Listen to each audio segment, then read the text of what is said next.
জয় গুরু। আজকের আমরা এই ভিডিওতে যে টপিকটার উপর আলোচনা করতে চলেছি সেটি হচ্ছিল এমনই একটা বিষয় যেখানে আজকে আমরা ইষ্টভৃতি করার আগে আমাদের এমন কি করা দরকার, কিংবা বলতে পারেন ইষ্টভৃতি করার আগে এমন কোন মন্ত্রটা বলা দরকার। আজকে আমরা সেই বিষয় নিয়ে কিছুটা বিস্তারিতভাবে জানার চেষ্টা করব। তো যাই হোক, আজকের এই আলোচনাটি এবারে আমি শুরু করার আগে আপনাদের কাছে শুধু একটি কথাই অনুরোধ করছি, ভিডিওটিতে আপনারা সম্পূর্ণভাবে যুক্ত থাকার চেষ্টা করবেন। আশা করি আজকের এই যেই টপিকটি আপনারা দিলে নিঃসন্দেহেই বুঝতে পারবেন। বাস্তবে ইষ্টভৃতি হচ্ছিল একটা এমন জিনিস যেখানে বলতে পারেন এটা একটা দৈনন্দিন কিংবা যেটা আমাদের প্রত্যহ করা দরকার। এটা একটা প্রাত্যহিক বলতে পারেন নিবেদন। এবারে এই যে ইষ্টভৃতি যে আমরা করে থাকি, বাস্তবে এগুলোরও তো বলতে পারেন এক একটা নিয়ম আছে, এক একটা ধাপ আছে যা কেমনভাবে কি করতে হয় না করতে হয়। সহজ কথা বলতে গেলে যে ইষ্টভৃতি করার যে নীতিবিধিগুলো আছে সেগুলি আমাদের তাই জানা দরকার, যে ইষ্টভৃতি কেমনভাবে করতে হয়, ইষ্টভৃতি নিবেদন করার সময় কেমন ভাব থাকা চাই, কিংবা ইষ্টভৃতির মন্ত্র বলার সময় কেমন ভাব থাকা চাই, কিংবা ইষ্টভৃতি সম্বন্ধে আরও যে নানান রকম বিষয়। কিন্তু ইষ্টভৃতি করার আগে সেদিকেও তো আমাকে লক্ষ্য রাখতে হবে। বিশেষত যেমন দেখবেন, যখন ঠাকুরের যে বলা আছে না উষা নিশায় মন্ত্র সাধন, ধরেন এমন একটা সময় আমি উঠেছি যে সময়টা হচ্ছিল বলতে পারেন এখনো ঠিক তেমন ভোর হয়নি, কিংবা কিছুটা এখনো রাত্রি আছে, এমন সময়তে হয়তো দেখা যাবে ঘুম ভেঙে গেছে। এবারে ঠাকুরের নিয়ম অনুযায়ী, অর্থাৎ ঠাকুর যে কথাগুলি বলেছেন সেই অনুযায়ী দেখতে গেলে সেই সময় বসে নাম ধ্যান করা যেতে পারে, তাই না? কিন্তু কথা হলো দেখবেন আমরা এই যে নাম ধ্যান করে থাকি কিংবা এই যে ইষ্টভৃতি করে থাকি, এগুলি সবই কিন্তু করছি কখন থেকে? যখন আমি জীবনে ঠাকুরকে পেয়েছি। তার আগে কি জানতাম? তার আগে আমি এসব বিষয়ে কোনো কিছুই জানতাম না। হ্যাঁ, ধ্যান সম্পর্কে একটু হয়তো শুনে থাকতে পারি, কিন্তু ঠাকুরকে ধরার পরে হয়তো সেই ধ্যানেই আমি আরও শিখলাম যে কেমনভাবে ধ্যানের সাথে নামটা করা দরকার, কেমনভাবে নাম ধ্যানের মধ্যে যে ইষ্ট চিন্তা করতে হয় সেটা শিখলাম। তো এরকম বিভিন্ন জিনিস আছে যেগুলি ঠাকুরকে ধরে আমি জানলাম, তাই না? ঠিক একই রকমভাবে যখন ধরেন আমি এবারে নাম ধ্যান করে উঠছি, নাম ধ্যান করে ওঠার সময় কিংবা ধরেন একদম সেই সময়টা ছিল ব্রাহ্ম মুহূর্ত, যে সময়টাকে ঠাকুর বলেছেন কি সবচাইতে বেস্ট টাইম যদি হয় তাও ছিল এই ব্রাহ্ম মুহূর্ত, যে সময় সাধন ভজন করলে সাংঘাতিকভাবে তার প্রভাব পড়ে আমাদের শরীর থেকে শুরু করে মনের উপর সব প্রত্যেকটা জায়গায়, তাই না? শারীরিকভাবে মানসিকভাবে সব কিছু রকম দিক দিয়ে যদি আমরা দেখি, তাহলে ব্রাহ্ম মুহূর্ত হচ্ছিল ঠাকুর বলছেন সবচাইতে শ্রেষ্ঠ সময়, অর্থাৎ সবচাইতে বেস্ট টাইম সাধন ভজনের জন্য। তাই যখন এবারে আমি নাম ধ্যান করে উঠছি কিংবা নাম ধ্যান করে ওঠার পর আমি ইষ্টভৃতি করতে যাব, ধরেন এইরকম একটা অবস্থা হতেই পারে। হয়তো এবারে অনেক ক্ষেত্রে ইষ্টভৃতি করার পরে হয়তো আমি নাম ধ্যান করছি, তেমনও হতে পারে। কিন্তু কথা হচ্ছিল যখন এবারে তাহলে আমি ইষ্টভৃতিটা করতে যাব, সেই সময় ইষ্টভৃতি তো আমি করব, ইষ্টভৃতির মন্ত্র তাও আমি জানি, জীবজগৎ জীবন কারণ বলে চলে গেলাম, নিবেদন হয়ে গেল। কিন্তু ঠাকুর দেখবেন আরও এমন কিছু কিছু জিনিস দিয়েছেন যেগুলি যদি একটা মানুষ পালন করে চলে, অন্ততপক্ষে যদি বলতে বলতে তার মধ্যে একটা জিনিস জাগে, সেক্ষেত্রে কি হয় না, সেই বলাটাই তার মধ্যে ফুটিয়ে তুলবে। ব্যাপারটা কি, যদি একদম সরল ভাষায় বুঝতে চেষ্টা করি, তা হলো দেখবেন আমরা যা বলি হুবহু কিন্তু আমরা করতে পারি না, একদিনে তো অসম্ভব, তাই না? সম্ভব তখনই যদি আমার বলতে পারেন চেতনাটা যদি ভক্তিতে একেবারে লীন হয়, সেক্ষেত্রেই। সেগুলি সম্পূর্ণ কিন্তু বলতে পারেন এক্সেপশনাল। এক একটা যেমন ঘটনা ঘটে সেরকম সেগুলো কিন্তু এক একটা এক্সেপশনাল। তার কারণ ভক্তিতে কি থেকে কি হয় তা আজ পর্যন্ত কেউ কোনোদিন প্রেডিক্ট করতে পারেও নি আর পারবেও না। কারণ ভক্তি একটা এমন জিনিস, প্রত্যেকের মধ্যে তো আলাদা আলাদা রকম ভাবে আছে, আলাদা আলাদা রকম ভাবে তার ভক্তি। তাই যার যেমন ভক্তি তার জীবন ততটাই তরতরে, তার জীবনটা ততটাই আরো বলতে পারেন র্যাপিডলি, আরো স্পিডে এগিয়ে যাবে। তাই এবারে কথা হচ্ছে হলো, জীবনে চলতে গেলে আমাদের অনেক রকম জিনিস জানা দরকার, অনেক রকম জিনিস চরিত্রগত করা দরকার। তাই এই কারণে ঠাকুর কি দিলেন না শত অনুজ্ঞা। এই শত অনুজ্ঞাই আমাদের কিন্তু প্রত্যেকটা দিন আমাদের কিন্তু বলা দরকার। আর এই বলতে বলতে হয়তো দেখবেন এমন অনেক কথা বলবো সেই মন্ত্রের মধ্যে, যেখানে আমার কি হবে, অনেক কিছু আমি দেখতে পাবো আমি এগুলো করিই না, আমি এগুলোর ধারে কাছেই নেই। আমরা এই যে আলোচনাগুলো শুনছি বা দেখছি, একটা জিনিস লক্ষ্য রাখা দরকার, আমরা কি প্রত্যেক দিন এই ভিডিওগুলো পাই এই স্বস্তিতীর্থ থেকে বা চ্যানেল থেকে? দেখবেন আপনারা হয়তো অনেকে এমন আছেন যারা ইউটিউব খোলার পরে এরকম স্ক্রল করেন, দিলে আপনারা দেখতে পান। কিন্তু আপনাদের যদি ডেলি তার কথা শুনতে হয়, প্রত্যেক দিন যদি শুনতে হয় পরমপিতার কথা বা বিভিন্ন ঘটনা বা দর্শনের উপর আলোচনা, তাহলে আপনাকে তো চ্যানেলটাকে সাবস্ক্রাইব করে রাখতে হবে, যেটা অনেকে আমি দেখতে পাই হয়তো করতে জানেন না। বিশেষ করে যারা একটু বয়স্ক আছেন বা যারা মানে এতটা এক্সপার্ট নন মোবাইলের ক্ষেত্রে, তাদের কাছে আমি বলছি, আপনারা যদি না পারেন তাহলে বাড়িতে যারা ছোটরা আছে তারা এইসবে একদম পুরো মাহির, এক্সপার্ট, হাতের খেলা তাদের কাছে, তাদেরকে বলবেন, তারা করে দেবে। বলবেন সাবস্ক্রাইব করে পাশের যে একটা বেল আইকন আসবে ওটা প্রেস করে অল করে রাখতে। দিলে কি হবে, আমি যে ভিডিওগুলো আপলোড করব, আপলোড করা মাত্রই আপনাদের মোবাইলে নোটিফিকেশন চলে যাবে। নেট যদি অন থাকে তাহলে নোটিফিকেশন চলে যাবে যে ভিডিও আপলোড হয়ে গেছে। তখন আপনারা সেখানেই ডাইরেক্ট প্রেস করে ইউটিউবে ঢুকে দেখতে পারবেন। তখন আপনাদের ইউটিউব খুলে আর খুঁজতে হবে না, তাই না? তাই আপনারা যাতে প্রতিদিন শুনতে পান, তাই আপনারা এটা অতি অবশ্যই করে রাখবেন। যেমন ধরেন একদম প্রথমটাই ধরেন ঠাকুর যা বলছেন, আমি অক্রোধী। এবারে তো আমি বলছি, আমিও শতগুণা যখন পাঠ করলাম সে মন্ত্র আমিও বলছি আমি অক্রোধী। এবারে আমি বলার সময় নিজে হয়তো এটা অনুভব করছি, আমার মধ্যে যা ক্রোধ আছে আর আমি বলছি আমি অক্রোধী। হতেই পারে এইরকম মন হয়তো আমার কাছে এইরকম ভাবে প্রকাশ পেল ব্যাপারটা। সেক্ষেত্রে কি হবে, সেক্ষেত্রে যেন কোনো রকম ভাবে আমি যেন না ঘাবড়ে যাই, কিংবা কোনো রকম ভাবে যেন আমি সেটা বলতে পারেন ইনকমপ্লিট ছেড়ে দিই।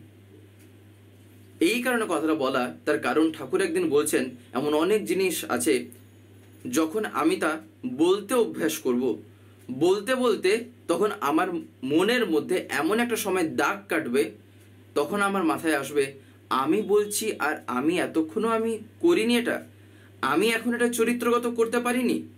তখন মনে ভাব জাগবে। যেমন একটা সিমিলার কথা ঠাকুর একবার নাটক নিয়ে বলেছিলেন। অর্থাৎ ঠাকুরকে একদিন একজন বলেন যে ঠাকুর অনেকে আছে আপনাকে ধরে নাটক করে, অর্থাৎ মানে লোক দেখানোর জন্য যে একটা ব্যাপার, সেই রকম অনেক আছে নাটক করে।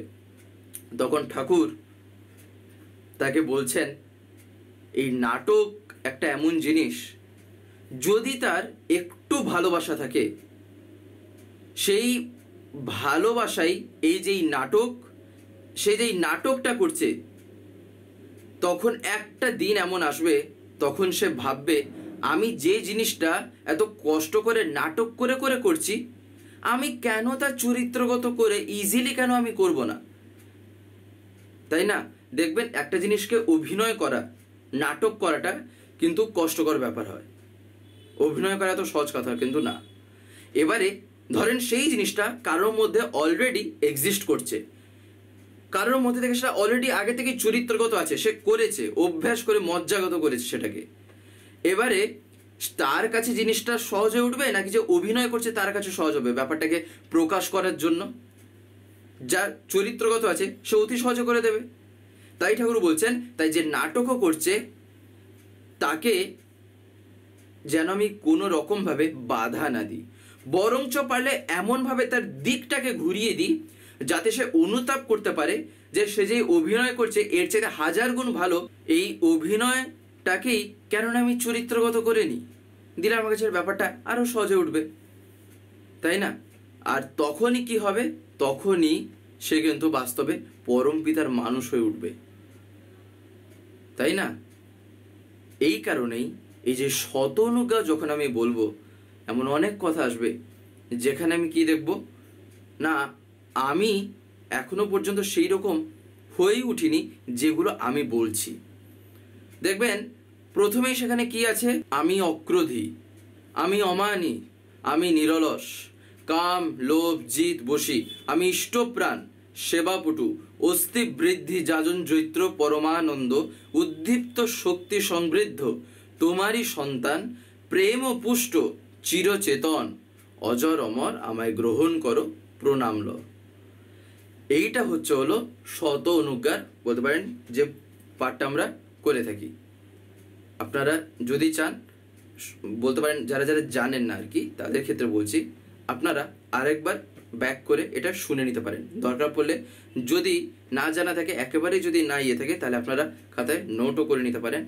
তো যাই হোক, এবারে এইটা যে আমরা বলে থাকি এখানে, এবারে এই যে আমি অক্রোধী, যখনই বললাম হয়তো আমার মাথায় এলো আমার যা ক্রোধ, আমি যা দেখা যাবে হয়তো ধরেন অন্তত পক্ষে আমি তো নিজে জানি যে আমি কি আর কি না, তখন মনে মনে দেখবেন একটা বকবগানি চলে, মনে মনে একটা তখন কথা আসে, তখন জাগবে আমি আবার অক্রোধী। ঠিক আছে, আমার ক্রোধ প্রচুর, তো আমি তাও বলবো আমি অক্রোধী, যেহেতু ঠাকুরের বলা তাই আমি বলবো। আমি অমানী, আমি নিরলস, সব কিছু বলছি, এবার হয়তো দেখা যাবে আমার মধ্যে এগুলো কিছু একটা গুণ নেই, তাও যেন আমি এটা বলি, দিলে দেখবেন কি হয়, এর প্রভাব পড়বেই পড়বে, একদিনে দুদিনে 10 দিনে হয়তো না পড়তে পারে, কিন্তু এমন একটা সময় আসবে সেদিন যখন একটা পরিবর্তন ঘটবে, নিজে যখন আমি তা অনুভব করব, তখন আমি এই কয়েকটা বছর পিছিয়ে এসে এই দিনের কথা চিন্তা করব যে আমি সেদিন ভেবেছিলাম যে আমার মধ্যেকার পরিবর্তন আসবে, কিংবা আমি আর কি এগুলো করতে পারবো। তখন দেখবেন আনন্দ কেমন হয় মনে, আর সেই আনন্দ ভাষায় ব্যক্ত করা যায় না, এতটাই তখন মনটা আনন্দিত হয়ে ওঠে, ঠাকুরকে নিয়ে আনন্দ তখন আমি পাই। এই হচ্ছিল ঠাকুর ধরে চলা, এটাই হচ্ছিল ঠাকুরকে ধরে যখন আমি চলতে শিখছি, তখন আমার জীবনে যে পরিবর্তন বলতে আসলে কি ঘটে হচ্ছিল আমার জীবনটা আরো বেড়ে ওঠে, আমার জীবনটা আরো বলতে পারেন বিবর্তনের পথে এগিয়ে যায়। আমরা ইভলিউশনের কথা বলি, তো ঠাকুর বলছেন সেই ইভলিউশনটা আনা চাই আগে নিজের ব্যক্তিত্বের মধ্যে, নিজের পার্সোনালিটির মধ্যে, ক্যারেক্টারের মধ্যে, আর এর ভিতর দিয়ে তো একটা জীবন বেঁচে থাকবে আর বেড়ে উঠবে। আর এইরকম করতে করতে যখন এক একটা জীবন যখন আস্তে আস্তে এরকম হবে, তখন ভাবেন তো, আমি স্বর্গের কথা বলি যে স্বর্গে বিশাল শান্তি, কিংবা বলতে স্বর্গের যে দৃশ্য দেখবেন, এসব বলা হয় না, এই যে কাহিনীটা নিয়ে আছে বা ঘটনা টটনা যে বলা হয়, দেখবেন তাতে এইসব কথা বলা হয় যে স্বর্গের সেই একটা আলাদা রকমভাবেই বিবৃতি করা হয় স্বর্গকে। ঠাকুর বলছেন তখন স্বর্গ ধরার বুকে নেমে আসবে, তখন আমি এই পৃথিবীতেই স্বর্গ দেখিয়ে দিতে পারবো মানুষকে, আমি নিজেও দেখব, বাকিরাও দেখবে, তখন এমন অনুভূতি জাগবে।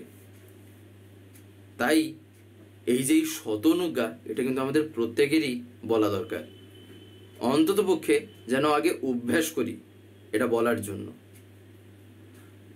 এই শত অনুজ্ঞাতেই একটা জিনিস আছে যেটা খুবই ভাববার বিষয়, তা হচ্ছিল এই আমির অহং, এই নিয়ে দেখবেন ঠাকুর বেশ অনেক জায়গাতেই বলেছেন, এই যে আমির অহংটা থাকা ভালো না, যে আমি এটা করছি, আমি সেটা করছি, আমি এটা, আমি ওই রকম, বা আমার এই রকম আছে। কিন্তু এই শত অনুজ্ঞায় আমি অক্রোধী, আমি অমানী, আমি নিরলস, সব কিছুতেই আমি আমি আমি আমি ঠাকুরের তাহলে কেন বললেন? এইটা একটা হয়তো মনে জাগতে পারে যে ঠাকুর অন্য জায়গাতে বলছেন যে আমির অহংটা থাকা ভালো না, আর এখানে ঠাকুর বলছেন শতনগায় যে সবকিছু আমি। তাহলে ব্যাপারটা ঘটলো কি? যেটা ঠাকুর এখানে অ্যাকচুয়ালি বলেছেন তা হলো দুটো বিষয়টাকে ঠাকুর কখন কেমন ভাবে বলেছেন আগে ওইটা লক্ষ্য রাখতে হয়। ঠাকুর যে সেখানে বলেছেন যেসব জায়গায় যে আমির অহংটা থাকা ভালো না, সেগুলি কেমন? আমরা অনেকেই দেখবেন আমাদের এই কর্মকে নিয়ে অহংকার করে বসি যে আমি এইটা করেছি, আমি ওইটা করেছি, তাই আমি এইটা পারবো, আমি ওইটা করতে পারবো, এটা আমার দ্বারা হবেই হবে। এই যে জিনিসগুলো ঠাকুর বলছেন এই রকম অহংটা থাকা কিন্তু ভালো না। এইটা জীবনটাকে কিন্তু ক্ষয় করে দিতে পারে। তার কারণ এই জিনিসগুলোই জীবনে বাধার সৃষ্টি করে। ঠাকুর তাই সেক্ষেত্রে বলেছেন যে এই রকম আমির অহং থাকা ভালো না। যখন আমার মনে এই ভাব যেদিন জাগবে যে এখানে আমি বলতে তো আমার ঠাকুরই হচ্ছেন আমার জীবনের সব কিছু, আমার প্রিয় পরমী হচ্ছেন আমার জীবনের সব কিছু, তিনি দয়া করে যা করা করে নিচ্ছেন আমি শুধু তাই করছি, আমি তো নিমিত্ত মাত্র, তাছাড়া আর আমি কি। এক্ষেত্রে দেখবেন এইরকম চিন্তা করলে কি হয়, আর অহংকার জাগে না। আর এই শতনগায় যে ঠাকুর যেখানে বললেন যে আমি অক্রোধী, আমি অমানি, আমি নিরলস, এই আমিগুলো কেন ঠাকুর বলেন? যাতে আমি এইরকমটা হয়ে উঠি। আর এইগুলো বাস্তবে একটা মানুষের বাঁচাবাড়ার ক্ষেত্রে কি করে না পোষণ দেয়। এইগুলো একটা মানুষের যে বাঁচতে গেলে বাড়তে গেলে যা যা জিনিসের প্রয়োজন, সেইগুলো হচ্ছিল এই জিনিস। যেমন একটা পেটের জন্য আমি পেটকে খাবার দিচ্ছি তো ঠিকই, কিন্তু কেমন ধরনের খাবার দিচ্ছি সেটা দেখা দরকার। যদি এমন কিছু খাবার দিই যেটা আমার শরীরটাই খারাপ হয়ে যাবে, তাহলে সেক্ষেত্রে সেই খাবারটা কি সত্তা উপযোগী হলো? কিংবা সত্তার ক্ষেত্রে কি তা ভালো কিছু নিয়ে আসতে পারলো তো না, অথচ সেটাও তো একটা খাবার ছিল, তাই না? ঠিক একই রকম ভাবে এই যে শতনগে যে কথাগুলি ঠাকুর বলেছেন, এইগুলো চরিত্রগত করলে জীবনটাই আরো বেড়ে উঠবে। তো যাই হোক, আজকের এই ভিডিওটা এবারে আমি এখানে শেষ করবো। শেষ করে আপনাদের কাছে একটি কথাই বলবো, যদি আজকের এই ভিডিওটি আপনাদের ভালো লেগে থাকে তাহলে একটি লাইক করে দেবেন, সবার ভিতরে শেয়ার করে দেবেন, কেমন লাগলো নিচে একটি কমেন্টে লিখে জানাবেন। আর যদি চ্যানেলটিকে এখনো সাবস্ক্রাইব করে না থাকেন তাহলে অতি অবশ্যই চ্যানেলটিকে সাবস্ক্রাইব করে পাশে বেল আইকন প্রেস করে অল করে রাখতে একেবারেই ভুলবেন না, আরো এরকম বিভিন্ন নতুন এবং ইন্টারেস্টিং ভিডিও সবার আগে পাওয়ার জন্য। জয় গুরু, বন্দে পুরুষোত্তমম।